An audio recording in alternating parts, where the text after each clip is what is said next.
Donc, bonjour à tous. Hello, everyone. Welcome to this new webinar organized by the Fulbright Commission in France, Education USA Advising Center, in collaboration with representative from the University of the Incarnate Word, Isaac, who will introduce himself a little bit later, and Mathéo, a French student who he's studying at the University of the Incarnate Word, and he's going to also introduce and share his experience a little bit later.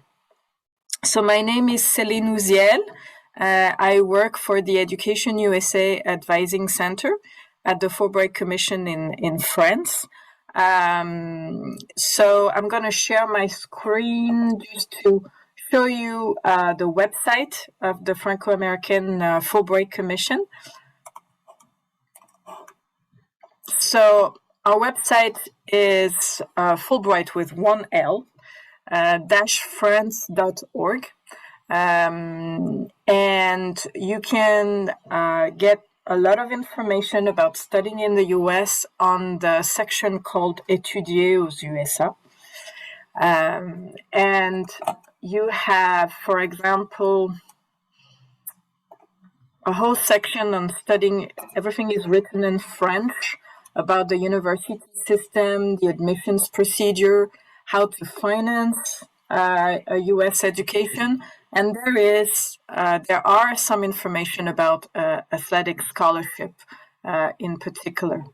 So this webinar is really focused on athletic scholarship. So it's aimed at a student who has students who have a particular talent in a particular sport.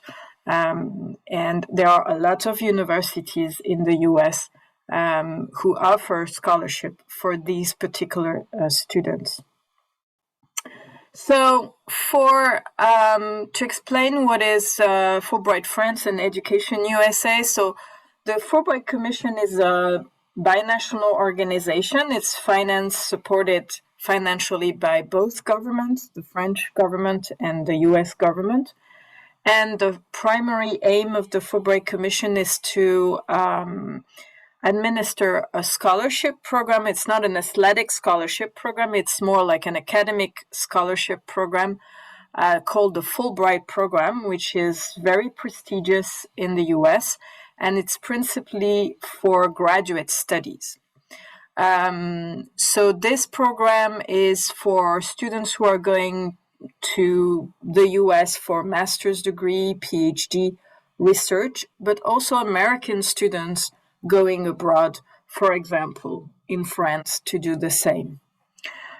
So that's the first aim of the Franco-American Commission. And then the second mission of the Commission is to provide advising services to any kind of student who would like to study in the United States. So it's only one way from France to the United States, and it's at any level of study. So it's not only for graduate studies, it's not only for Fulbright candidates, it's also for students who are looking for other kind of scholarships, such as athletic scholarship. Just a very quick overview of the US university system. So you have two university cycles, the undergraduate cycles. So the first 4 years of higher education are called undergraduate studies, and it generally ends with a bachelor's degree. And it's mostly, most of the time, that's the moment where you can get an athletic scholarship. But thanks to Mathéo, we will learn today that it's also possible to get an athletic scholarship while doing a master's degree in the US. The second cycle, graduate studies, is for master's degree. It's 1 year or 2 year programs, but also what we call PhD. In that case, I don't think you can get an athletic scholarship when you're doing a PhD, but you can get other kind of financial aid. So it's possible to get athletic scholarships at the bachelor's level for certain sports. All sports are not always eligible for athletic scholarships, and also for in certain conditions for graduate studies. What I'm going to do is I'm going to let Isaac introduce himself and also share his screen and present about athletic scholarships in the US, how to apply for them. And Mathéo will also talk about his experience and give you some tips about how to get this kind of financial aid. Thank you, Isaac. Thank you. Thanks for the brief introduction. My name is Isaac Sanchez. As you just mentioned, I work for the University of the Incarnate Word. Before I go ahead, can you let me know if you can see my screen now? Yes. Yes, perfect. Well, part of my duties at the University of the Incarnate Word is to reach out to international students and talk about the many opportunities they can engage in as they enter college. So I'm mostly on the admission side of this process. I was heavily involved with sports. I had experience as assistant coach in soccer. That was my sport. First as an undergrad. I'm also a UIW graduate student. I finished off about 2 years ago. So I'm very, very familiar with the process of recruiting from the coaching side. And I'll let Mateo, our superstar here today, to introduce himself. Okay, so thank you, Isaac. So hello, everyone. Hope you are doing well. My name is Mathéo Bernat. So as you all do, I'm coming from France and I'm studying a master's degree here at the University of Incarnate Word since 2 years now. And I'm studying in sports management. So do you want to go over your PowerPoint? Is that right now? Or do you want me to? Yes. Okay, yes, okay. We'll go back with you, Mateo. Thank you for your introduction. Yeah. Sure. So to make things a little bit smoother, I'm gonna shut down my video. I think it's cutting off my audio a little bit, so hopefully this works better.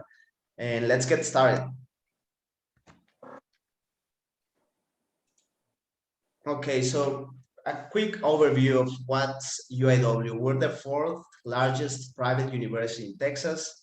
We're located in beautiful San Antonio. We have more than 140 years since we established in the city. So long academic history. We have more than 90 academic programs and a large student representation on campus. More than 80 countries are represented on our student population. So that's amazing. A great mix of different cultures and nationalities that enrich our experience on campus. About 60% of these international students receive some sort of scholarship. And today we're gonna focus on athletic scholarships, right? So we're one of the few Division I sports in South Texas. If chances are you've probably heard of NCAA. If not, we're gonna do a quick briefing on that to help you understand how the entire system works. Now, as we go through the presentation, I would like to do a little interaction with you all. So if you can type on the chat, what's your sport? What's a sport you've been practicing growing up? That'll be great to hear from you, so we can stir up the conversation a little bit, so I can see people bring on some answers. Basketball, soccer, that's great. We'll keep going with those responses. We'll get back with those. Continuing on the presentation, the idea is to help you design a game plan, and the goal is to help you achieve admission at an American university, and second, use your sport as a tool to reach that goal. So we're going to discuss today how to have a broader perspective of how college athletics work in the United States. We're going to start defining your dream school criteria, what variables you should start looking into. We're going to talk about gathering evidence of talent, meaning if you're trying to get a scholarship on the athletic side, you need to prove in some sort of way that you are an athlete of the caliber that the school is requiring. And last but not least, this is super important. You need to take action, start submitting applications, start doing your research, because the academic side is a #1 priority before you even start talking about athletic scholarships. So here we go. I love this graphic because it kind of gives you an idea of the magnitude of college athletics in the United States. And on this image, they are putting probably the most prominent universities by state. And within that, it's important to tell you that there's more than 300 universities in the NCAA alone. So if you see in the middle of the screen, NCAA is probably, I would say, arguably the best and the most competitive league. And within the NCAA, we have Division I, Division II, and Division III. Now, the main difference between a Division I and a Division II, it's basically the size of the school. Sometimes it's a budget, how much money they have to spend on athletics, things like that.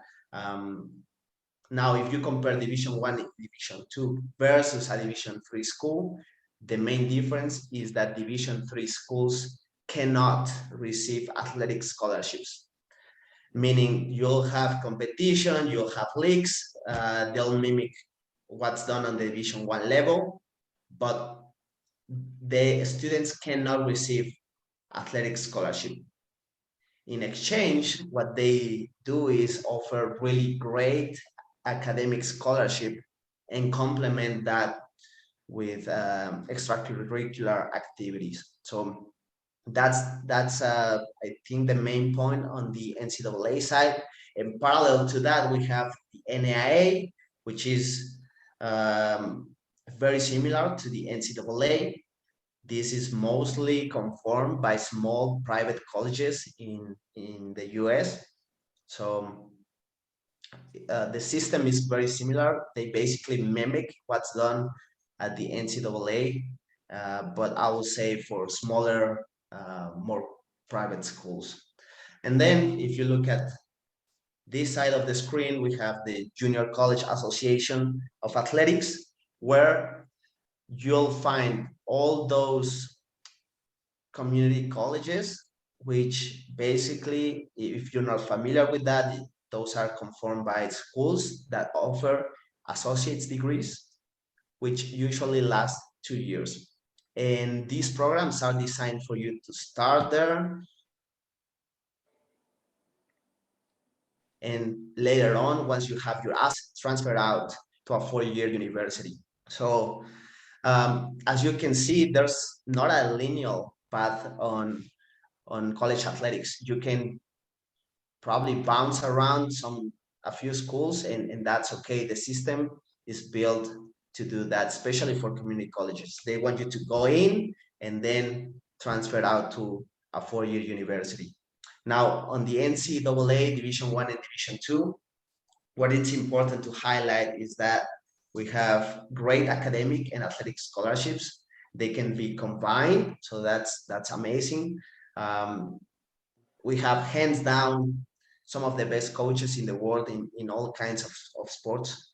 And the main difference is the level of exposure. These guys, and we have Mathéo here on a cool photo, these guys are the closest to a professional level. And there's a lot of exposure from school, but also from media outside of school. And you can probably do a quick Google search on American football sports on the Division I level, and you'll see 60,000 people all packed up on a stadium.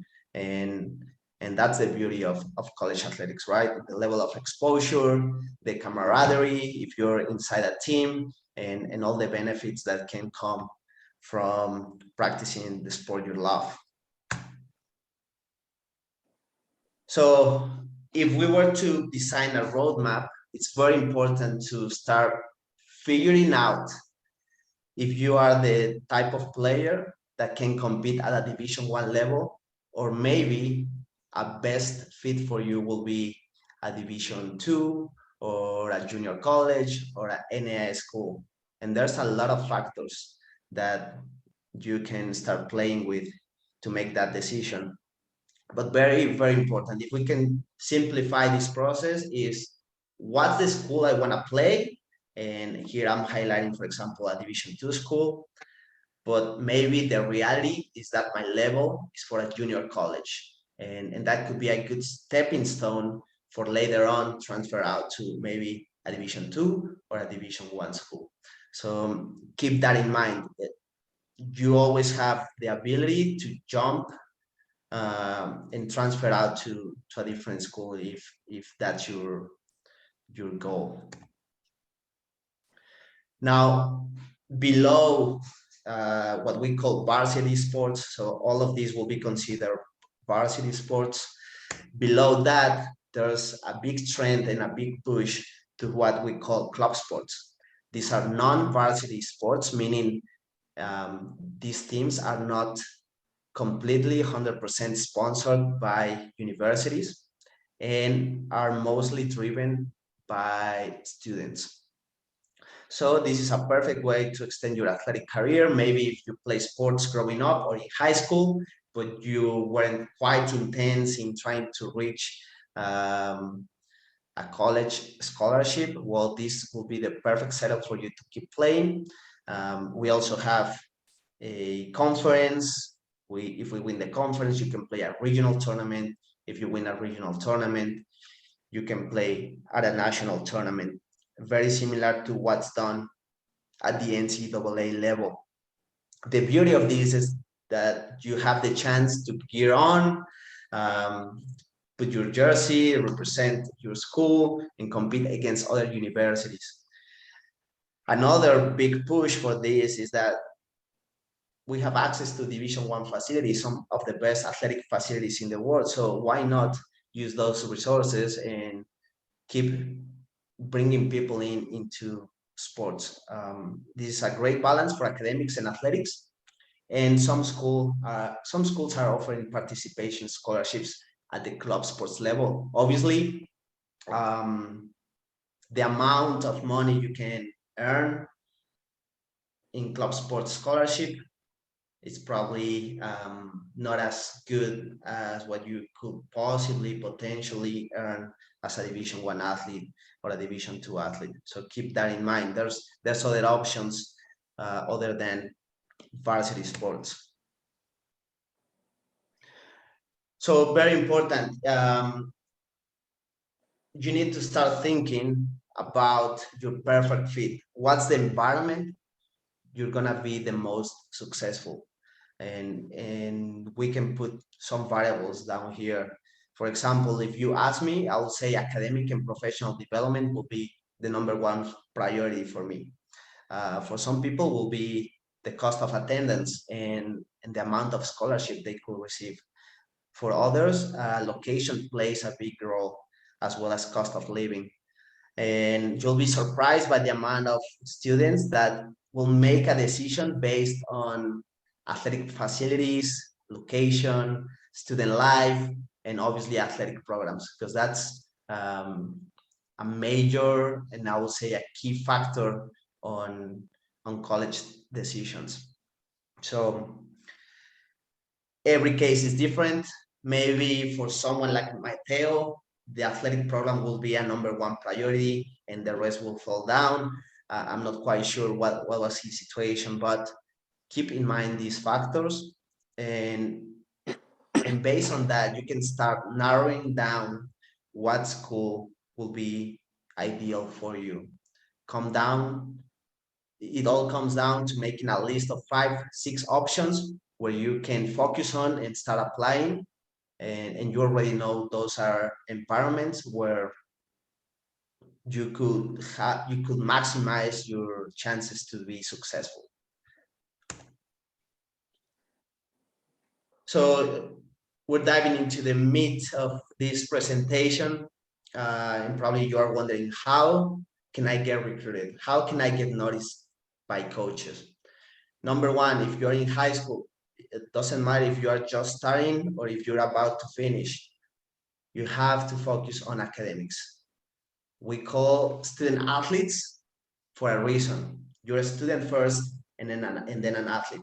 This is, and Mateo probably has heard this 100 times.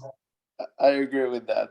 That's completely true. True. Coaches love to say that you have to be a student first and then an athlete. Why? Because if you don't keep up with your grades, you're out. So keep that in mind.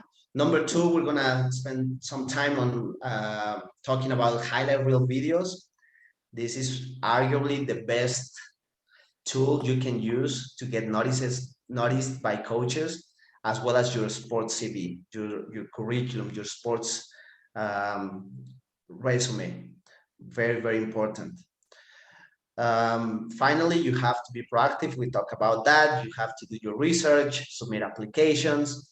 And last but not least, we're gonna give you some ideas on how you can contact coaches once you have points 2 and 3 already sorted out. Once you have your highlight reel and once you have your sports CV, we can start talking about, okay, now how should I write up an email to a coach so I can start the conversation and really start putting down things into reality. So I have a nice short video for those folks that are interested in soccer.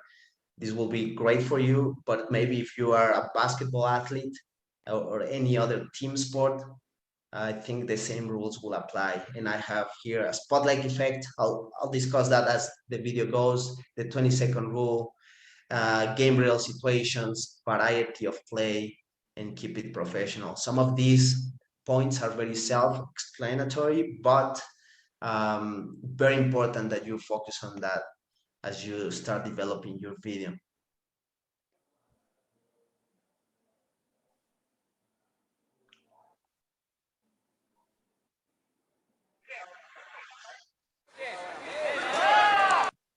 So right from the get-go, you want to start with what we coaches call power actions. Goals, assists, 3-pointers, things that really stand out. Number two, the spotlight effect.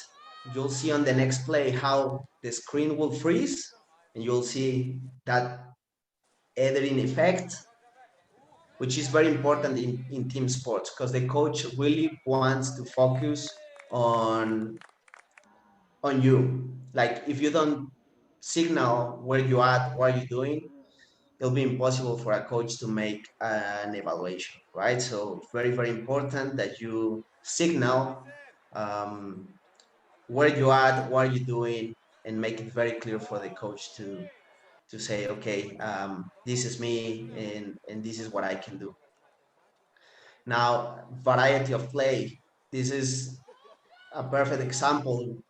We barely see a throw-in that goes that long into the field. So that will be something very specific that will make a difference for a coach in recruiting. Someone that has different tools, different types of talents within the game will be very important. So goes along with showing variety of plays. If we focus on soccer, well, I want to see someone that can defend, but also that can score goals, and I don't know, someone that is good on the air, that can hit the ball, stuff like that. And the same will apply to basketball, volleyball. We want to see the all-around athlete. So I would recommend that this video goes for 5-6 minutes maybe, because we basically we're just looking to put your foot in front of the door and really get coach's attention. Chances are later on in the process, you'll receive an email from the coach saying, okay, I need a full game video.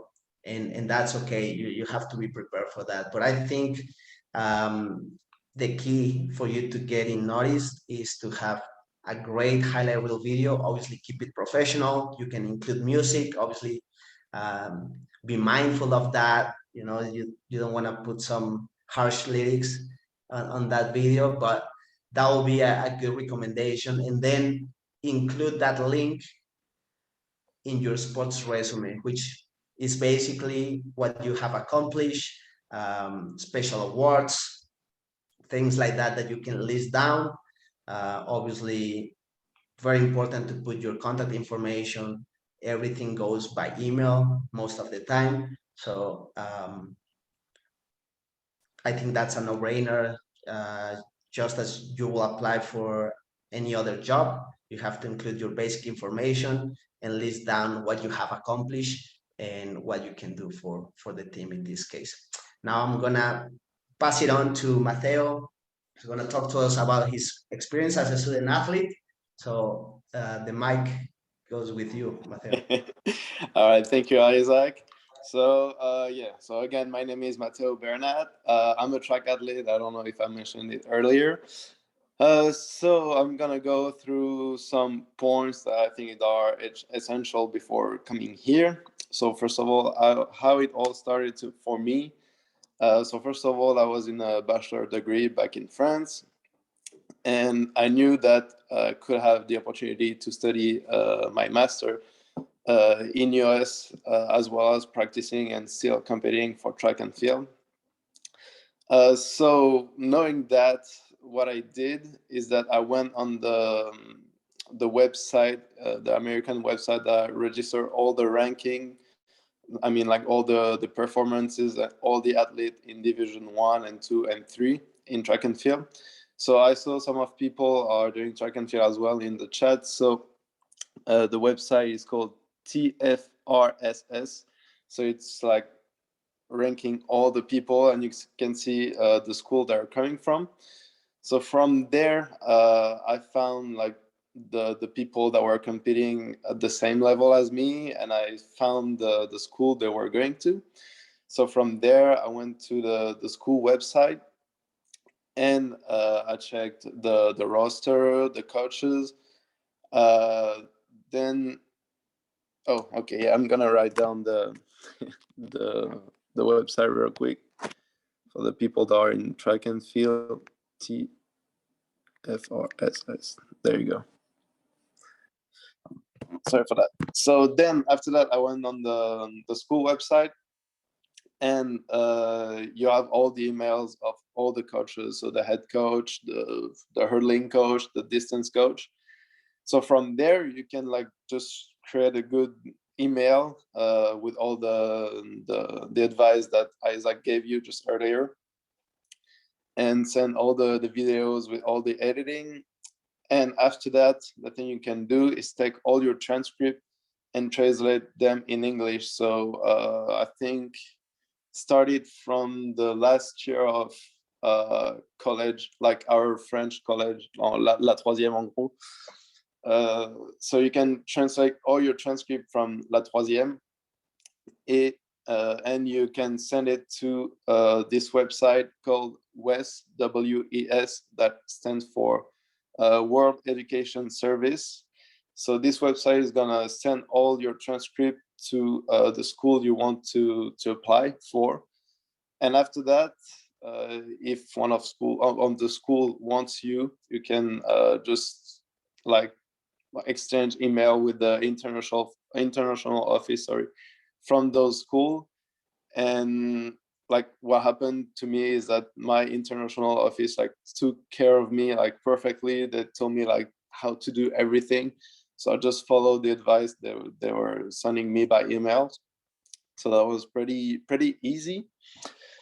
So after all doing the administrative stuff, all the paperwork, etc., I finally land in the US, and I would say that my first step at UIW were pretty easy, honestly, because of course I asked myself a bunch of questions, which is normal because I knew anyone.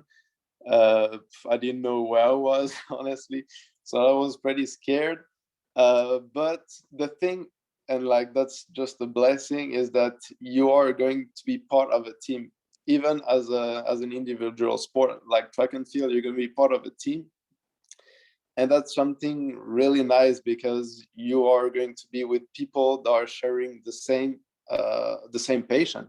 So you're gonna have people to talk to directly, and like you're gonna socialize like so easily.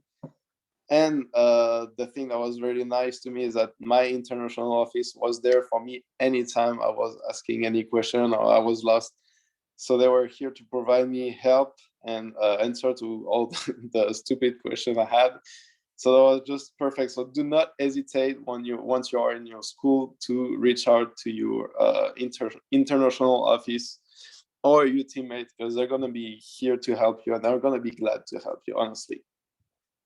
So Isaac, if you can go on the second, on the second slide, please. Mateo, I'm gonna interrupt you real quick because you mentioned something that was fantastic. You might be wondering, okay, I have my sports CV, I have my highlight reel video. How can I get coaches information? And you just mentioned, go on the athletic website of any school. You need to find a tab that will say roster. And I can guarantee you 90% of the time you'll find coaches' email in there. So it's a no-brainer. You can find any coach's contact information. Sometimes will be an assistant coach, or sometimes will be a head coach if there's one.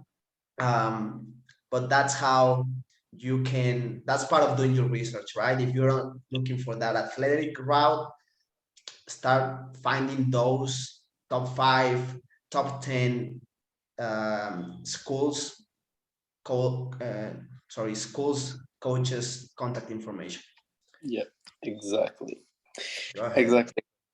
So let's go back on my experience. So the life as a student athlete. So as Isaac mentioned earlier, you are called a student athlete. So student first, then athletes. It's not like I'm a student and next to it I'm an athlete. You're first of all a student, which is like a part that I like underrated. When I came, I was like, yeah, okay, I'm just coming for track and field, and at the same time I'm gonna do my master because I have to. No, it doesn't work like that in US. You are first of all a student. So as he mentioned earlier, you can have 2 scholarship, athletic or academic. I got lucky because I got a full athletic scholarship, so I didn't have to combine it with an academic one. But I know like 2 of my friends that are in other university had to combine both. And fortunately for them, they were working hard enough back in France to have a good academic one as well. So even before coming in US, like start to work hard at school to have good grades and good transcripts. So it shows the coaches and the administration in US that you're good at your sport, and in school, like your grade worth a lot. So even when you are in US, continue to work hard on your master, on your bachelor degree, because you can lose your scholarship if you're not working hard enough. And it happened even in my team. I know that 2 of my teammates got kicked out of the team because they were not working hard enough on their studies. They were just focused on track and field, but the coaches were like, yes, man, I'm sorry, you're good, but you're not working on enough on your degrees. Like your grades are terrible, so we cannot provide you the academic scholarship anymore. So after that, they got kicked out. So that's not something, obviously, that no one wants. As far as the expectation versus the realities, honestly, before coming, I didn't have a lot of expectations. So I kind of learned how to, adapt to the US life. And I would say it took me a good year to understand kind of everything, and of course to adapt from my French practice to my US practice, because that's different regarding the sports, but that was different for me. So I had to adapt. But the advice I can give you is that communication is key. Like, communicate with your coach, like, hey coach, this is what I was doing back in France. I know it works for me. I know here we're doing something different, but if we can combine both, that could be perfect for me, and I know it's going to work. So just talk to your coach every time you want to say something. Just say it. They're always going to be open to talk and even learn something from you, because you have like a European experience, which is different than a US one. So that's something is very cool, that everyone is open to the discussion. So do not hesitate to talk about what you need and what you want. Another tip I can give you is that, as I mentioned, there is three divisions. So division 1, 3, 2, and 3. Sorry. And the thing is that in your research, before picking any division, just look what's the most relevant for you. I mean by that I have two of my friends that went into Division 2, and thanks to that, they can have a full scholarship. And it's something they couldn't have if they went to a Division 1 like me. So if your athletic level is not high enough, do not hesitate to look for a Division 2 school that is going to be able to give you both academic and athletic scholarship, so you don't have to pay a lot of money, of course. But there's not that much different. I mean, the facilities between those two divisions are very nice, both. There's not that big difference, and the competitiveness regarding the sport you're doing is still the same. Like, I know my Division 1 has a certain competitiveness, and what I compared with my two friends that are in Division 2, like, that's kind of the same. So don't be ashamed to, if you wanted to go to a Division 1, don't be ashamed to look for a Division 2 if you can attend a Division 1. Just a little parenthesis. And the future points, so my future, so as I mentioned, I'm right now in a master degree in sports management. And so after that, you have plenty of options. Honestly, if you want to stay in the US, you can go back in France, obviously. But if you want to stay in the US, like me, you have plenty of options. And like, there is two main out of those options that I can mention. You have, first of all, the OPT, which is like a paper that can give you the opportunity to work on the US soil for 1 more year. Or you can even apply for another degree, which is something I'm going to do, because I don't want to quit track, obviously, and to attach to that. So I'm going to do another master degree in another domain. And regarding that, you can apply for another scholarship. So you will have to talk with your head coach about what you can still provide to the team. And after that, like, if I take my example, I talked with my head coach, and he was like, yeah, okay, I can give you the scholarship for 2 more years, but after that, like, we'll be done. I can just give you 2 extra years, which is a blessing for me. So honestly, you have plenty of options. You can work as a graduate assistant or an assistant coach, as Isaac did. You can do another master. You have plenty of options. So don't be afraid to tell you, hey, if I want to stay, if I work hard enough, I can do it. So I think that was it for me. I'm just checking if I have... Oh yeah, just if you want to know my like a typical day for me. So for track and field, it depends regarding the semester you're in. For example, the fall semester, I wake up at 6 in the morning because I have practice at 6:30. Then I have practice for around 2 hours maybe. Then after that, I go to the cafeteria to take my breakfast, go back in my room, take a little shower, And after that, I start all my classes that go through the day. In the late afternoon, I go to the weight room because I have to lift some weights. And after that, I go back to my room, take another shower, work on my homeworks, and try to go to bed early enough to start the next day. So honestly, you're on like every day.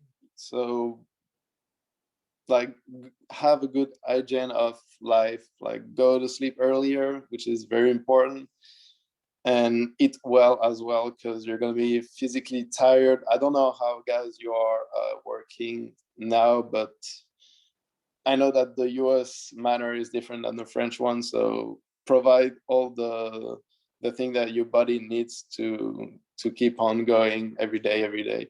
So that was it for me. If you have any question, even in French, go ahead. I'm gonna try to reply those questions. Mateo, we have one question from Paolo. Okay. The question goes, what do you suggest for one quite good swimmer that is in second now? Second is like okay. what is au lycée? Yeah, au lycée, oui. What is the equivalent for the American? It's high school. Before junior. It's sophomore, I guess. Okay. Oh. So she's a sophomore. She would like to study in the US. Mm-hmm. What would be your suggestion? Mm-hmm. Let me check the. Can you repeat the question real quick? Sorry. Yeah. What would be your suggestion for a swimmer that's pretty good and would like to study in the US? Okay. So first of all, as I mentioned, sorry, find the website for swimming. I know it's not the same for track, but find the website for swimming that rank all the people that are competing in the NCAA Division 1, 2, and 3. So you can find the people that have your level within that website, and then you're just checking from which school they're coming from. So for example, Hannah has the same level of me. I just check on her profile what school she's going to. And from there, you go to the website of that school. For example, if she is coming from UIW, I go on the UIW website, sports section, and you have like all the roster with all the coaches and the athletes. So you click on the coaches section, and most of the time, as Isaac say, you're gonna have the emails of the head coach and the coach that does your event. And from there, just like send an email, like a good email with your sports resume, a good edited video, and just like talk about how you're motivated to come here, what you would like to study is, and all those details. And most of the time, the coaches will reply you if they are interested. Mm-hmm. So I can also maybe add some information on how to find the best fit in terms of host institution. You also have to figure out what kind of major you would like to study, or sometimes you just don't want to, don't have any clue on what you want to study, and it's perfectly fine, because in the US you don't have to know in advance what kind of field of study you would like to major. It's a difference between with France, because in France you really need to know exactly what you want to do after high school, right from sophomore year. But in the US you can start with a very general program the first 2 years, for example, after high school. But if you know what you would like to study in terms of field of study, there are some websites that can help you find at the same time the university that will offer you the majors you're interested in, but also the sports you would like to do, and also at what level the team is. And that, so it means Division 1, Division 2, etc. And then if there are other criteria, for example, the region, if you want to be in the south, if you want to be in the north, if you like snow, if you like sunshine, etc. And also maybe other extracurricular activities besides sports. It can be theater, it can be dance, it can be anything, or just for example, be involved in the journal, the newspaper of the school, etc. So these websites, you can find them on the web pages of the Fulbright Commission in the part Étudier aux USA. I can give you one example. There is one that I think is rather good. It's the Princeton Review. So Princeton Review, you can look college search. It's not the ranking. Don't look at the ranking. Look at the college search engine, and you will have I think it's on the left, some certain number of filters. At one point, you can indicate the sport you're interested in and the division, so the level. And as Isaac and Mathéo explained, Division 1 is really the highest level in terms of competition. And then Division 2, Division 3, and I'm not sure they talk about NAIA, but probably NAIA is maybe equivalent to Division 3, maybe. Am I wrong or not? In terms of sports competition, not academic level. It's honestly a really good question. I've seen, at least in soccer, really good top 25 NAIA schools competing head to head with Division 1 schools. Sometimes they do scrimmages in the summer, and it's hard to tell. It'll be rough to tell, okay, Division 1 is 100% better than NAIA. Again, it goes back to what type of experience you wanna have in college, and what level will adjust to what you're capable of and looking for the future. Well, I wanted actually to ask you something, Isaac. Yes. Is there a moment where it's the best time to contact the coaches? Like, for example, Paolo is in second, so sophomore. Is it too early or is it the right time?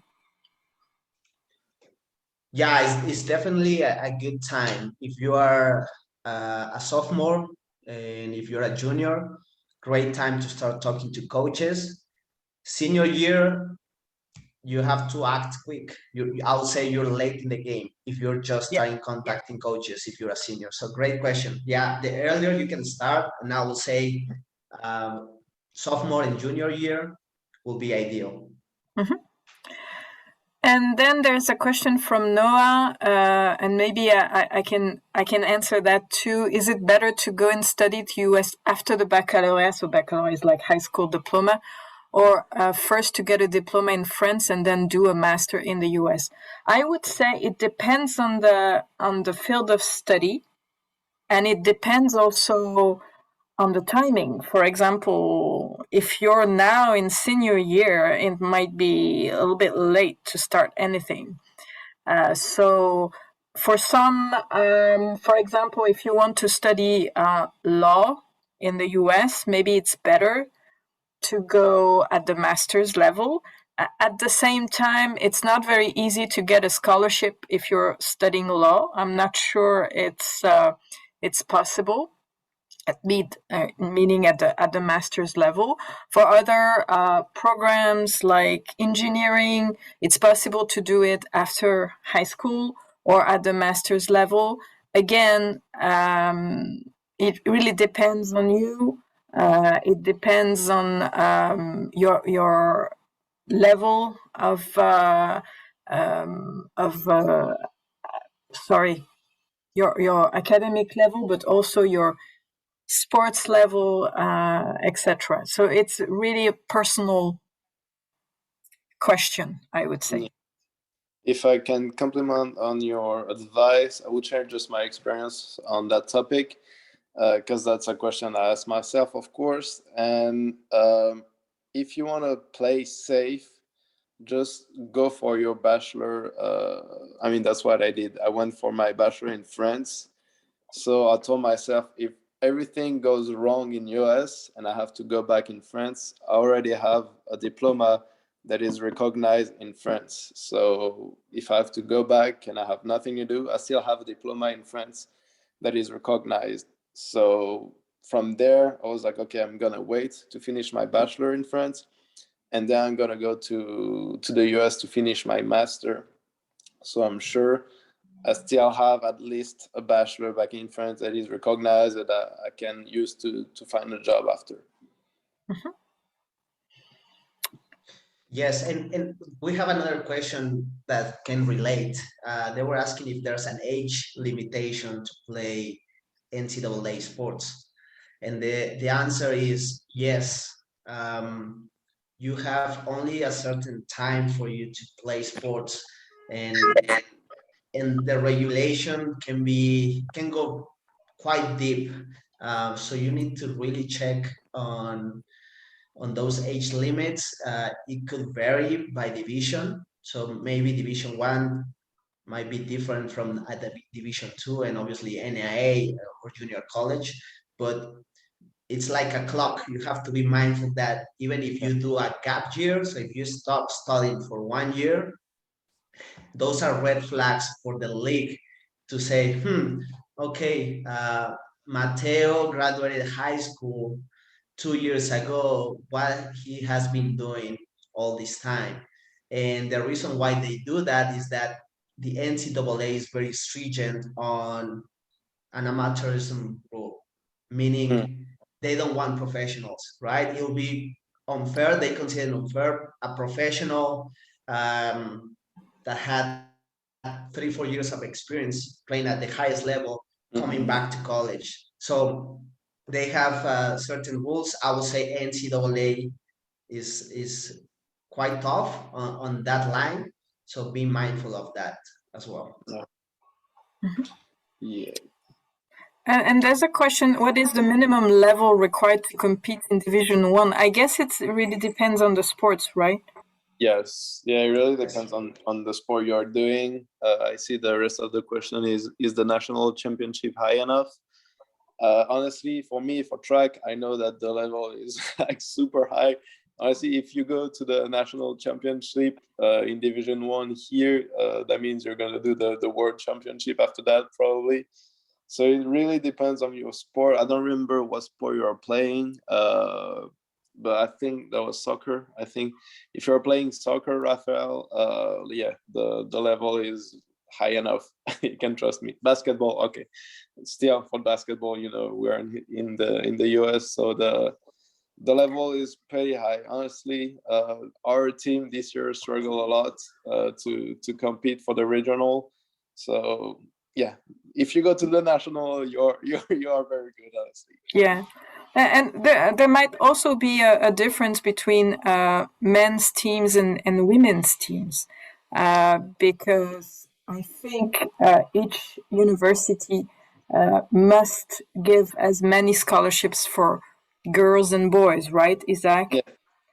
Yes. Again, it varies by sport. It varies by school.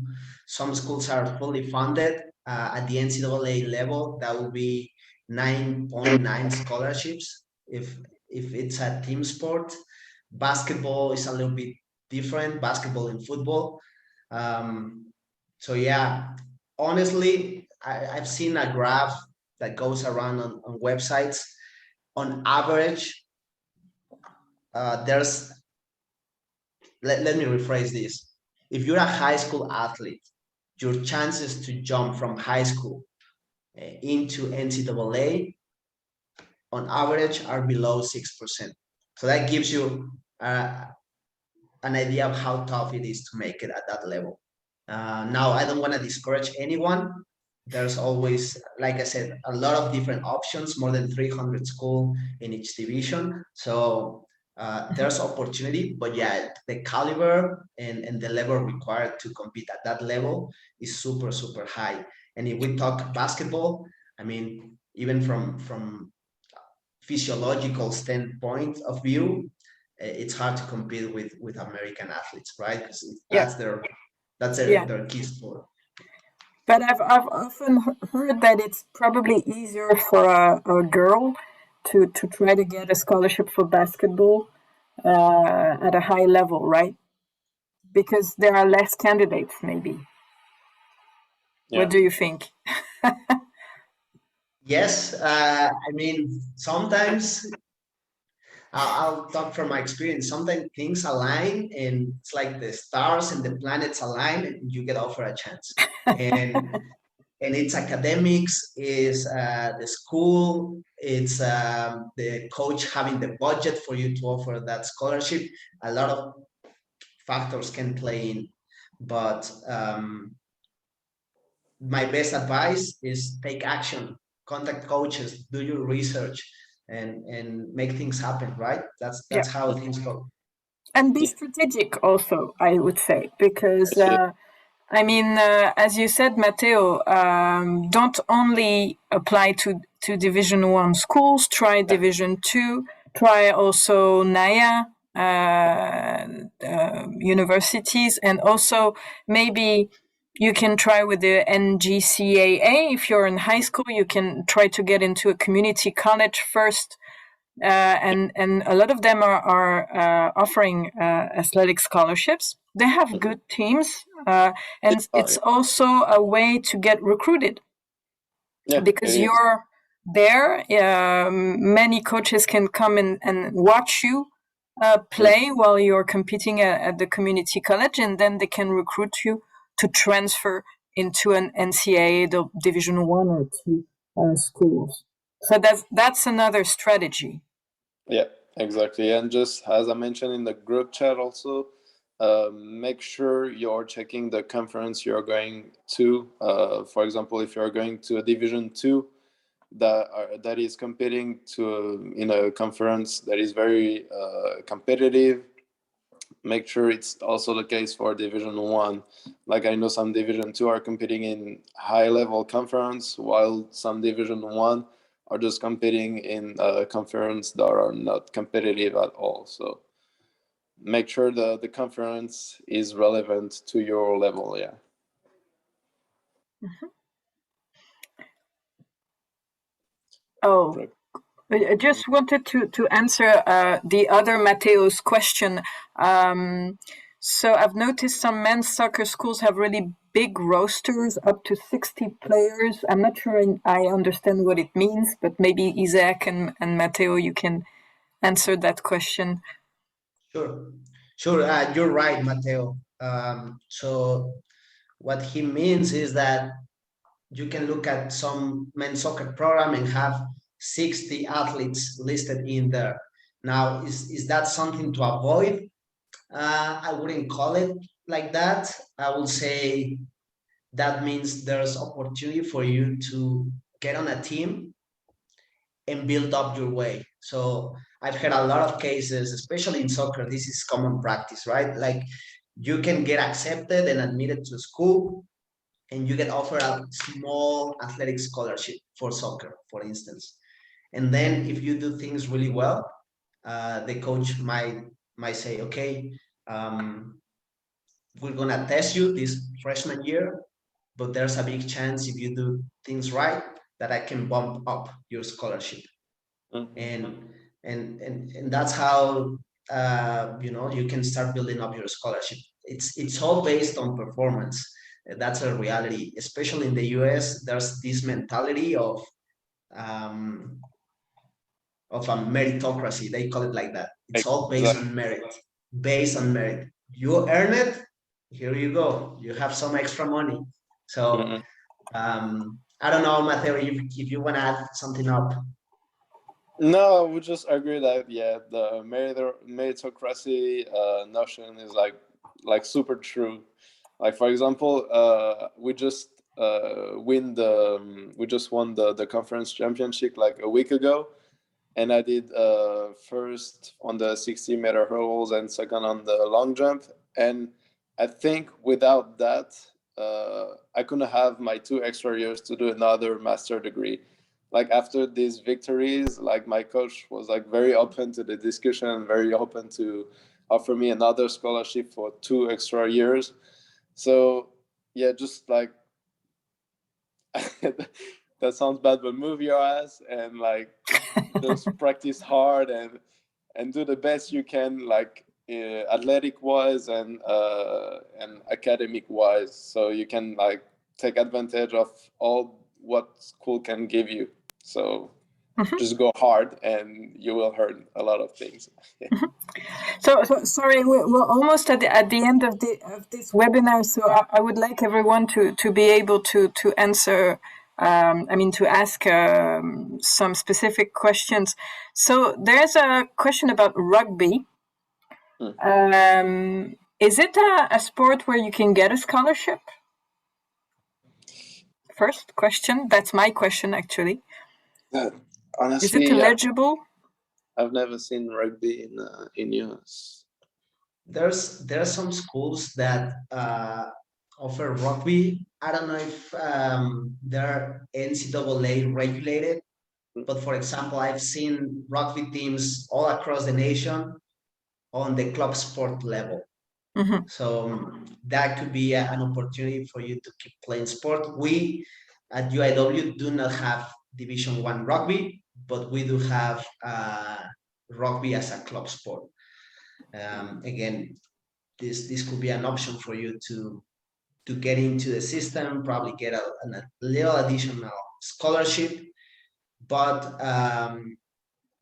if you're planning, I see that you're planning to play American football as well. I don't know, as we mentioned before, you have to be strategic. I don't know if it will be a great idea to mention that you play rugby and then you want to play American football, because again, the level is super, super high. I think American football and basketball are the toughest sports to get in. But you must we're running out of time. I don't know if you have specific questions, you can leave your email and I'll try to get back to you with this type of specific questions. I was actually about to say that you all have my email, the email you received to confirm your participation in the webinar. So if you have more questions, you can send me your question through this email. And if I cannot answer, I will transfer them to Isaac or Mathéo. So thank you very much, Isaac. Thank you, Mathéo, for your experience. Merci beaucoup. C'était très instructif. Je suis sûre que vous avez répondu à beaucoup de questions auxquelles je n'aurais pas pu répondre moi-même. Again, if you need more information, check our website, www.fulbright.france.org. You can contact us through our web form, contact form, or you can send me an email. You can also, I would really encourage you to register for a newsletter if you didn't do that already, so that you can have information about our next activities, webinars, or information sessions, etc. Thank you, and have a great day in Texas and night in Paris. Paris. Thank you. Bye. Thank you. Merci à tous. Au revoir. Au revoir.